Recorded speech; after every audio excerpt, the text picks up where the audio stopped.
Hello, everybody, and welcome to this week's episode of the State of the AI Union. I am joined this week by Mike Groeneveld from Everstage. Mike, do you want to introduce yourself and tell us what Everstage does? Yeah, absolutely. So thanks for having me, Laura. We've obviously, it's great. Yeah. I'm the SVP of global sales at a company called Everstage, which is a revenue intelligence. We do incentive compensation management. So foundationally, we're an ICM solution, but we also have a territory and quota planning module, and we recently launched a CPQ. And so ultimately, we really are all in on helping organizations drive the best behaviors from quote to close as possible. So I've been at Everstage essentially from the beginning, and so we've 10x over the past 3 years.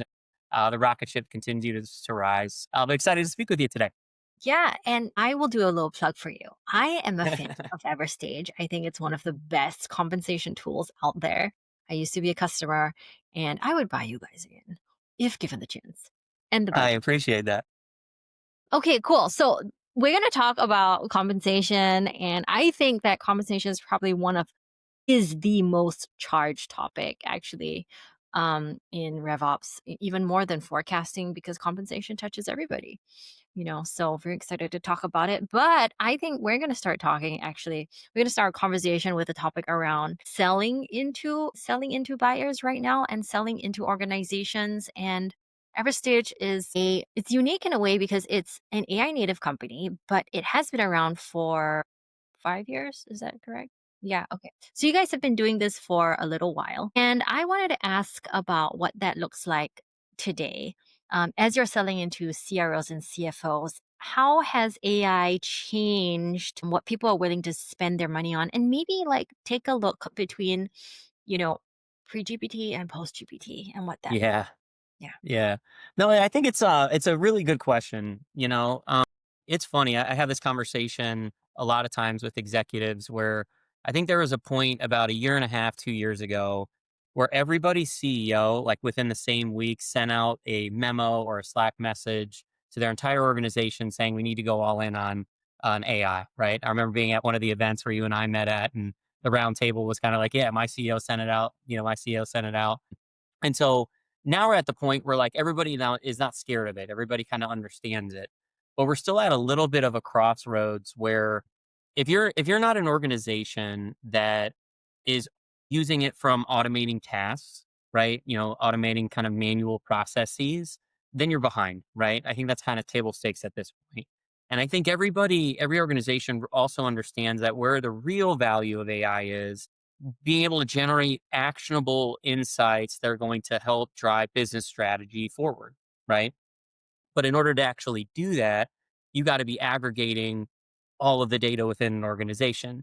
And even better is you need to be aggregating all of the information that's publicly accessible from all of your customers and using that at scale for the betterments of all of your customers. But security teams haven't really caught up to that. We see it all the time where it's like, hey, we want AI to be a part of, what the strategy is, but when it comes to actually how you have to execute on it, security teams are striking that out of the agreements where no, you can't use my data for the betterment of, your product or, certainly other companies, offering or how you're supporting other customers, right? And so I think from the CRO and CFO in particular, it's essentially making sure that like, is AI actually in your product today?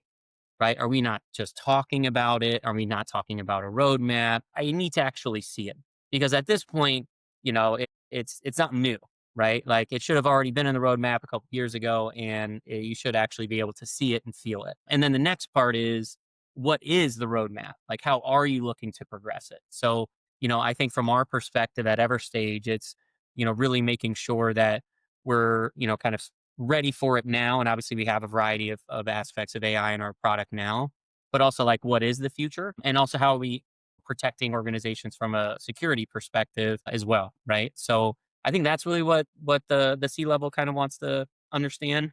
Hmm. And a lot of that is not as blocking and tackling as some folks might think. It's a lot of it is more kind of strategy. Yeah, yeah. And what are some challenges that you're running into when you're actually doing the deployment? You talked about like companies being sort of suspicious about, using their data and stuff like that. How do you kind of like have that conversation with them? Oh, I think there's a couple things, right? One, obviously the security measures that you have in place are foundational, right? Because I think that there's this dynamic where um security teams are scared because there's a lot of unknown, right? It's not like all of the other data security and where your data is stored and things of that nature, things that have been historically in place for a long time. This is all new. And so they're exposing themselves, their personal jobs, for something they don't really understand and nobody fully kind of gets for the most part. And so it's really being on the forefront of every kind of AI, certification that's out there, right? Like, I forget what the numbers to it are, but there's now an ISO certification that's specifically for AI security, right? And so we've had that since it came out. And these are the other kind of, solutions that we're putting in place to make sure that the data doesn't go rogue and that it's siloed in the correct ways and that you can turn it off and you have approvals in place before you actually deploy, the bots, that you can understand what data it's actually going to be looking at and focused on, and really kind of like following the steps of how it works and being able to actually like leverage your UI to show it. So I think it's like a security and like, kind of legal nomenclature almost, but then also like, how does it actually get put into practice? And can I stop it, before, it gets too out of hand? So it's kind of a hybrid of both of those things. Yeah. And are your reps able to handle those conversations fluently right now, or are you still having to bring in, frontline or executive line leaderships to kind of have those that level? And if they are, like, tell us how you train them. So I think it's funny. I think ultimately executives, at least in this stage of the game, and your experts are normally needed for this part of the conversation. But it's really not because of any messaging reason, at least for my org. It's not messaging. It's really just like, uh, the voice matters, right? Who is delivering the message really kind of holds more weight. Just due to the psychology of it all, right? We will certainly have meetings where my reps are more than capable of saying the same exact thing that I would say, but because I'm saying it, it carries a little bit more weight, right? Same exact concept. Security team on the other side is joining. We're going to have our security team in. Everybody on the call, from our side that's not security knows what's about to get said, right? So I certainly think that there's a comfort that that we try to meet, with. But at the end of the day, I think I can treat it as just like anything else that we're selling, just like any other messaging that we're using. The team has to be equipped. And this is one of the parts where AI certainly is helpful from a training, perspective. Talk tracks, scenarios that, have happened with one, individual's deal can now be very easily turned into battle cards and, you know, uh, uh, you know, um, mock presentations that you can run with your teams to make sure that they actually understand how they can leverage the experience of somebody else with their own kind of deals, right? So I think that's how you get everybody up to speed, but you still probably need some other voice in the room sort of deal. Yeah, and I think that's what we've also seen where the executive connect is a step not to be skipped. And that's one of the biggest steps too, where like, okay, it's a sign, it's a signal and good sign of closing. And so if you're forecasting a deal and then like we haven't met the executives on either side, that can often be a red flag. And I think the flip side is also true, which is like you can train a rep in all that they should know, and at the same time, the thing that they need to be really good at is making sure that they are bringing people in when they need to. And sometimes I feel, reps maybe struggle with this because they, let's say, want to close a deal on their own or whatever it is.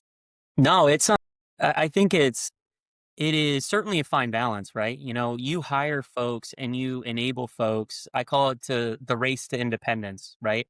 You want them to be completely self-sufficient in every facet because, how do you get the most out of your career, right? As you do that, how do you get the most, out of your book of business? Is you don't really need anybody, but there's certainly a paradigm where you want to leverage other people for the betterment of the deal, right? And I certainly, if you were to go back to, my how I moved into leadership, like I certainly was one of those AEs at the time where I was doing it all on my own. I didn't think my leader at the time was good enough, right? And that was so dumb. As you move into leadership, you realize like, be strategic with how you're leveraging others. That's not a sign of weakness. That is a sign of, that you genuinely get it and you know what is needed in order to be successful. So, and also, I think you can still have that internal sort of control by preparation of your executive that you're bringing in, Mhm. right? Mhm. It's not like, hey, I'm going to bring them in because I need to lean on them. It's, hey, I'm going to bring you in. Let's get on a quick prep call. This is exactly the role I want you to play. These are the messages I want you to land. Anything else I can handle, you handle this.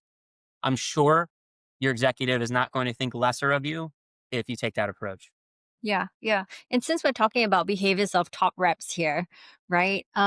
We often say, okay, well, AI is going to replace the low value tasks so that your reps can become more strategic and top reps can do X, Y, and Z. What are you seeing as far as, you get a look into like a lot of customers and, Yeah. and their top reps. Like what are their top reps doing with AI that's like different?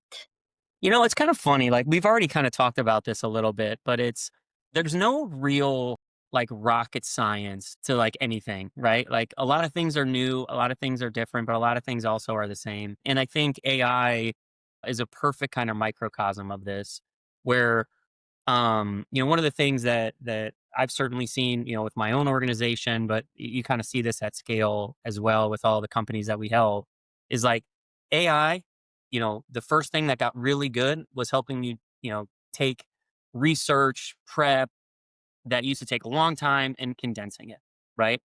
But what did people do? They just took they just, shortened the amount Okay. of time that it took them to Yeah. prep. Are they getting better? Are they improving themselves from it? Right? It's not just, being able to do more quantity. It's the quality that you get, from it. Right. Um, and so it's not just doing that prep, it's like really making sure that you're able to tie it back, that you're genuinely understanding it. So like for our perspective, focusing on just like the ICM side, is like you want to genuinely understand. One of the biggest parts of being able to relate to somebody who's managing compensation is like genuinely understanding what their business does. Right. If you really think about that, it's like you really got to know like how would it be as a sales rep to work there, right? And it's not just about like, hey, I can now really quickly get a nice little paragraph about what their company does. It's like, how can I really like internalize if I was working there, if I read their comp plan, how would that relate to me? What tactics would I want to be doing, right? And then can I translate that into showing them that I genuinely understand that and that I can help them as a result of me understanding that, Yes. right? It's not about doing it quicker, it's about doing it better, right? Another Differently. example, especially from like when you're selling to publicly traded organizations, it's like, you know, AI instantly, I can take an earnings call, I can summarize it, and then I get a couple talking points. Like, what is a talking point, right?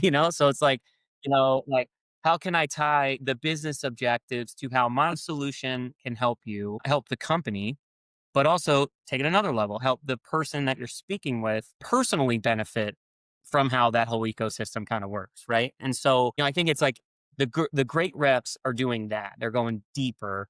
The good reps and maybe then, the below average reps are just trying to get their work done quicker, right? How that kind of relates to comp in general is like we certainly at scale, pretty much every organization, because you really don't see it a ton, where like people are scared to compensate based off of things that aren't like revenue generating actions, right? So, for example, closed deals, right? And it makes sense. You know what I mean? You got to obviously compensate based off of the money that you're making. Totally get it, right? And people certainly are scared about, leveraging things about behaviors and the actions that get you to a deal because a lot of folks have had the BDR aspect of things where maybe I'm not, compensating the BDRs on closed deals, but I'm, compensating them on meetings, but those meetings don't turn in any money. So I'm having money go out when I'm not bringing money in. Makes a ton of sense. But in today's day in AI, it's like you can have way, way better insights into what are the actions that actually cause deals to close, right? And maybe they're not deals closing, but they're the actions that actually get you there. So, like an example that Take a is couple most seconds. relevant. We just Yeah, well, I think an example that's kind of most relevant is like personas and like how many stakeholders do you need in a deal, right? I'm sure every RevOps person has run the analysis. It's not incredibly difficult to say something like, if we are able to get 4+ people involved in a deal cycle, and one of them is the CFO or the CEO or the CRO, our close rate is, you know, 90%. It is, extremely higher than if we didn't have that happen. But are we compensating on that? Right? Are we compensating on getting those personas involved? No. And so I think there's certainly an area where um, people are scared to kind of change, but the data is kind of explaining that maybe you could. And I think that we probably get a little bit, further there as the years go on. Yeah, so what you're saying is like if you analyze your deal and you say what are the qualities and characteristics of a deal that makes it more likely to close and we compensate on those things, Correct. that might be better than just the activity itself because the activity, like the reps are already doing the activity. The good reps are going to do it better with AI. The bad reps are just going to do the same thing and use AI to do it in a not so good way. Yeah, and I think it's like it really kind of boils down to, again, it's like, a lot of things are different, but a lot of things are staying the same. It really Mm. comes down to like what behaviors are going to allow you to achieve your business goals. We can get way smarter about what those behaviors actually are, but do comp plans actually tying to the real behaviors, right? I think if I were to boil it down, it's really kind of as simple as that. Yeah. And when we talk about, comp, right? So we used to think about it as it's an end of quarter thing. We get to see it when Yeah. we get the statements, let's say 30 days after the quarter closes, but we know every single rep has their own spreadsheet. They're keeping track of their own, like, this is how much commission I, Shadow accounting, yeah. yeah, their own accounting, how they're gonna do it. How do you think AI is helping how do you think AI is helping the comp plans adjust more in real time and then helping the rep subsequently? But yeah. So I think like, one, I think there's like certainly a problem at scale across almost every organization where like, do your reps genuinely understand how their comp plan actually works? Right? I mean, fundamentally, do Yes. they actually get it? You talk about the shadow accounting, like is that Excel spreadsheet that you created, is it even accurate? Right. And even furthermore than that, it's not just like how it works, but again, what behaviors is it looking to promote? Right.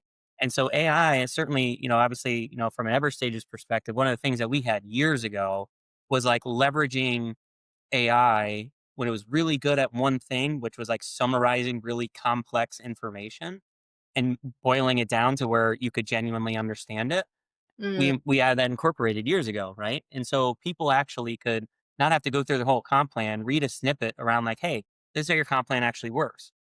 How that's evolved is like deal by deal. How was it actually calculated? Here's a summary in normal language about how it's calculated, not some crazy formula to follow it through, right? Therefore, I have a better understanding, which also gives me more motivation in order to get more output, right? And so one, I think there's like that side of it. But then two, you mentioned like getting the statement at the end of the quarter or at the end of the period. What that ultimately leads to for a lot of organizations is like a flurry of questions at the end, right? yes. When there's no time to really change it, right? And so getting it and having it in more real time will, one, spread out the amount of questions that you get, which allows you to have more bandwidth to actually handle them in the capacity that you should, give it the thought that it actually should. But two, now, especially, how we operate is like, you have all this information now around what questions are actually being asked, by who, at what frequency, right? And so now are we taking that information and going, hey, these are where our questions arise. This is how frequent they actually are. This is from who they're actually coming from. And do we want to incorporate that into adjustments we make to the plan? Well, maybe it's not. Maybe it's we just need to enable differently. We need to explain it differently because obviously nobody is understanding this. Furthermore, if you go even deeper to the actual like how the comp plan components are being hit, you have so much information now on that. Like, is our comp plan successful? Like, you have a lot of data now to go, yes, these components are doing great. These ones maybe aren't. Why is that? What are the behaviors that actually drive those? And you can just be way, way smarter in how you build it, actually execute on it, get your reps to understand it, and it kind of goes up and down the line, accordingly. So I think that's kind of what what we're seeing. Yeah, it's like proactive communication. Like, let's talk about this. Everybody has a question about what this term means. Okay. Yeah, and like, one of the things that was like a boilerplate AI item that we've had for a really long time is like, using normal language to route what type of questions need to go to the right person, right? If you think about it, like everybody has, comp plans and then maybe they go to like their boss. Their boss is not the right person to actually do it, right? They don't know the answer to the question. And even if it's a comp team, right? Comp teams, as you know, like comp teams can be 15 people, 20 people at certain organizations that all have a kind of a specific, role that they play. Right. And so a lot of times the frustration is like I ask a question that person doesn't know, and it's simply just because it didn't go to the right person. Right. And so having a workflow and a routing that makes that very easy also helps like the whole process, right? Frustration, the whole thing. Yeah. So, Mike, since you see lots of like different comp plans, what are some characteristics of great comp plans? And what's one thing that like you wish nobody would ever comp for? Yeah, I definitely so there's a I think when you think about great comp plans, every organization's obviously like fundamentally different, right? And like how they sell and what they sell and what they're compensating on. I think again, it's like it's not rocket science. It's probably nothing that's new here. It's like are do we have 80% of our reps that are above 80% of goal or not?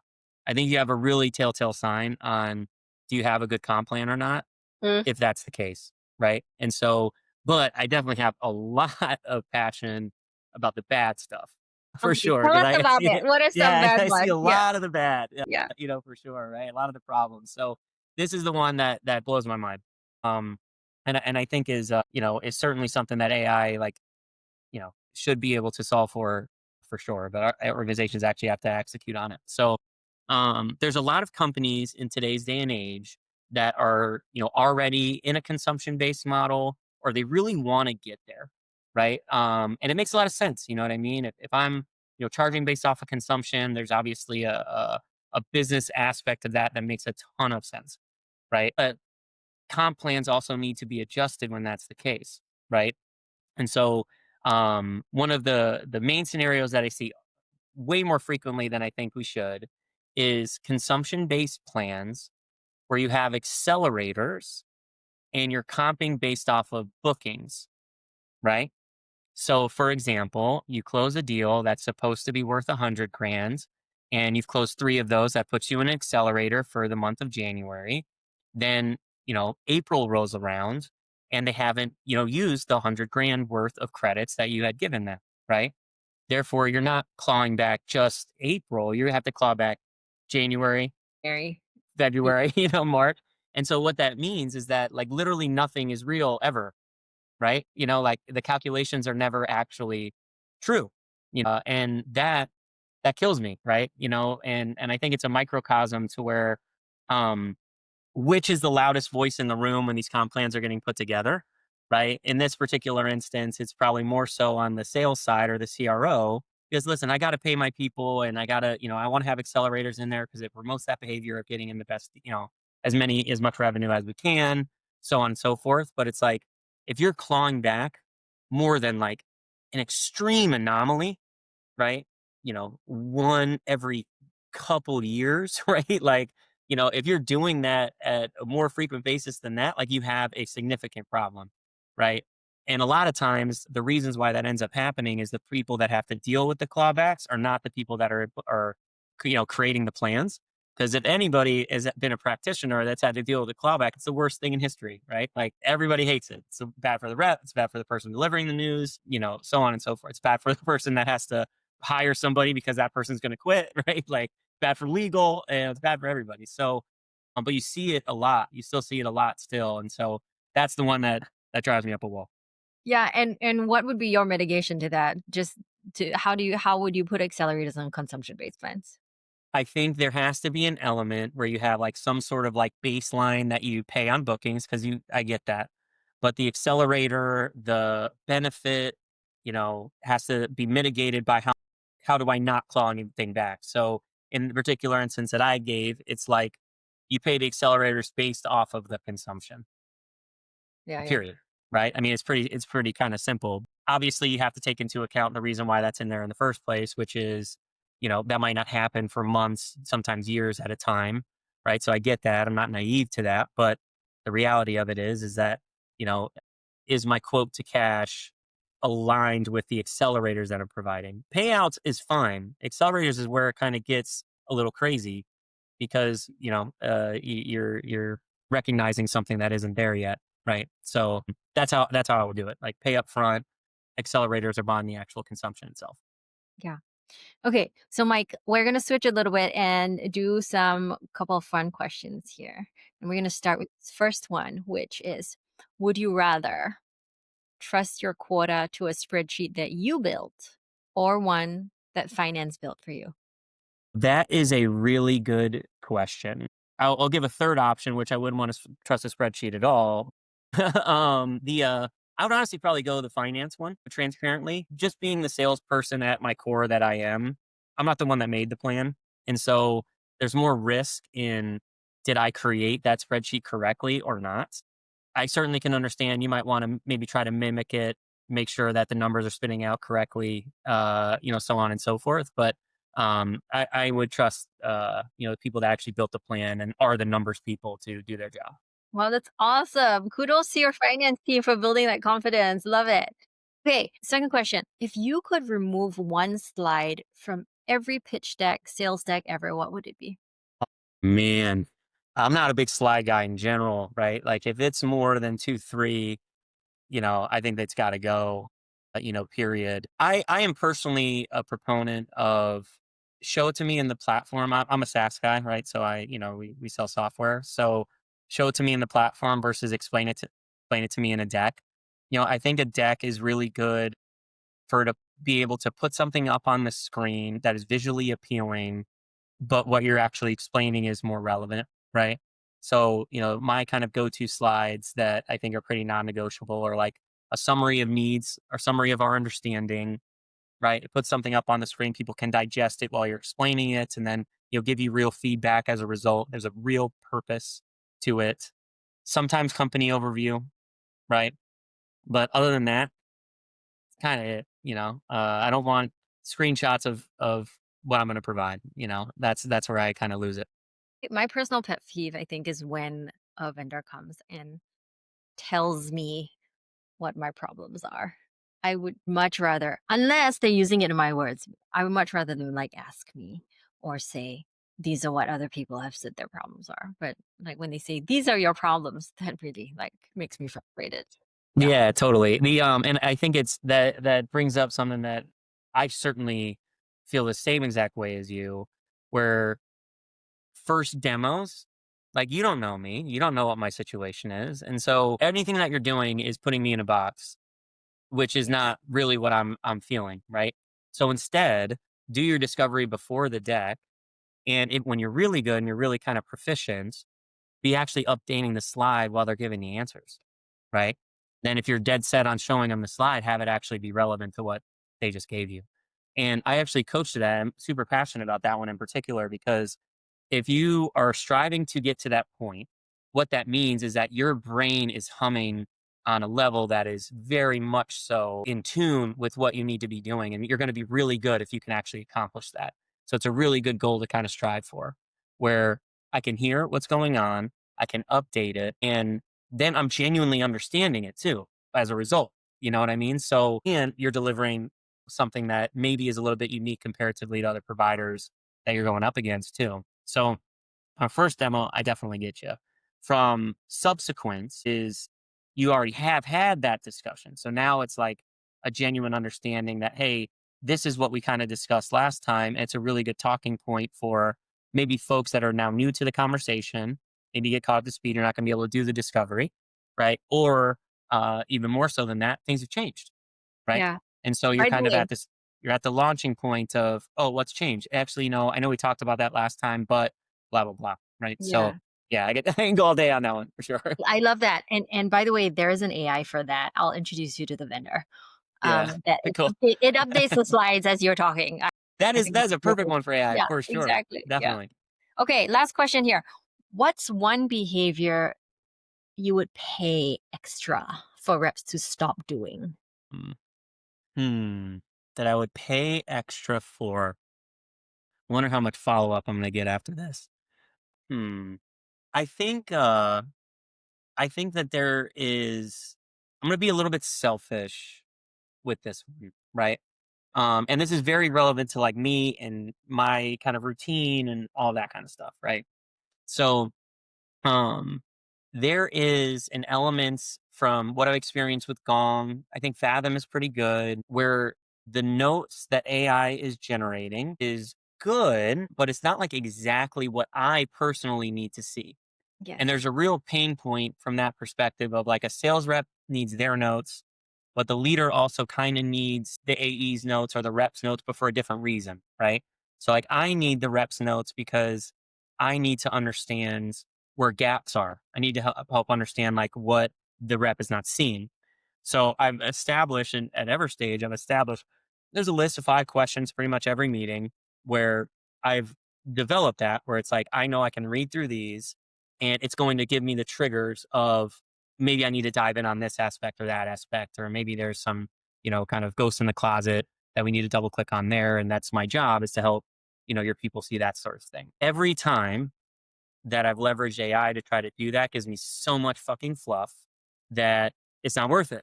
Right. And so I would pay for reps to go back to doing that manually, which is a tough one, right? Because that, especially in today's day and age, like reps, like I got to take notes, like what? But paid it for them to go back to doing that manually, but they also kind of have to do it like as quick as AI is doing it too, because I'm also trying to do this in real time and that kind of thing. So that would be kind of the one that's super, I think, specific to just how I operate.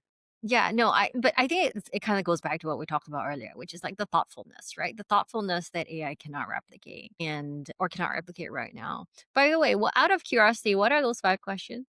So it depends on the deal, right? So, and a lot of it is kind of like, pretty generic, but like a big one is like, what was their overall feedback, Mm, right? What are the pains? What are the gains that they get, right?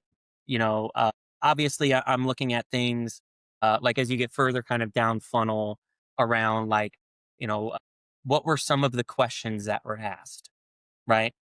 What were kind of the 3 most prominent questions that were asked? Were there any, right? There's things like that where it's like, okay, if I know if the prospect or the customer is asking X, Y, and Z, that's where I need to jump into the call recording. That's where I need to maybe double click with a multi-thread, and so it's things like that. But it varies from call to call. It varies from kind of persona to persona, that sort of thing. But at high level, it's kind of like things that normally a rep is going to include in their notes, anyways, right? Asked about this, I got to make sure I follow up about that, but I kind of get it in a format where I can digest it super quick and action it even quicker. yeah, awesome. Mike, great conversation. Anything else you want to leave the audience with?